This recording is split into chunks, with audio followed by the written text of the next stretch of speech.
YSR Congress party అధినేత YS Jaganmohan Reddy పిలుపు మేరకు ఈ నెల 27న కరెంటు ఛార్జీల బాదుడుపై వైఎస్ఆర్సీపీ రాష్ట్ర వ్యాప్తంగా నియోజకవర్గ కేంద్రాల్లో పోరుబాట కార్యక్రమం నిర్వహించనున్నారు. సత్యసాయం జిల్లా కదిరి నియోజకవర్గ పార్టీ కార్యాలయంలో పోస్టర్ను ఆవిష్కరించిన Kadiri YSRCP incharge BS Maqbool Ahmed. Kadiri YSRCP incharge BS Maqbool Ahmed మాట్లాడుతూ, విద్యుత్ ఛార్జీలు పెంచేది లేదని హామీ ఇచ్చి ఇప్పుడు అడ్డుగోలుగా ప్రజల మీద 15,000 కోట్లు భారం మోపిన కూటమి ప్రభుత్వం తీరును నిరసిస్తూ వైఎస్ఆర్సీపీ కాంగ్రెస్ ఈ నెల 27న రాష్ట్ర వ్యాప్తంగా పోరుబాట చేపడుతోంది.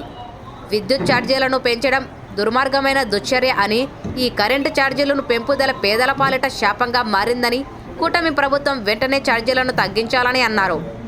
ప్రభుత్వ మోసాన్ని ప్రజల ముందు ఎండకడుతూ విద్యుత్ కార్యాలయాల వద్ద ధర్నా కార్యక్రమంకు పెద్ద ఎత్తున చైర్మన్లు, కౌన్సిలర్లు, ప్రజా ప్రతినిధులు, పార్టీ అనుబంధ నాయకులు, వైఎస్ఆర్సీపీ నాయకులు, కార్యకర్తలు, అభిమానులు, ప్రజలు పాల్గొని విజయవంతం చేయవలసినదిగా తెలిపారు.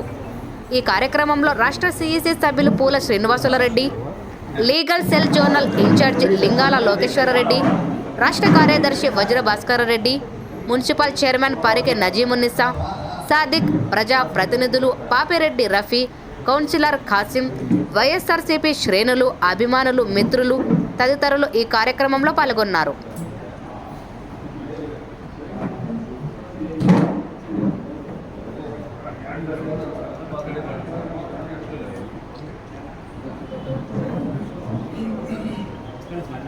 చూడండి.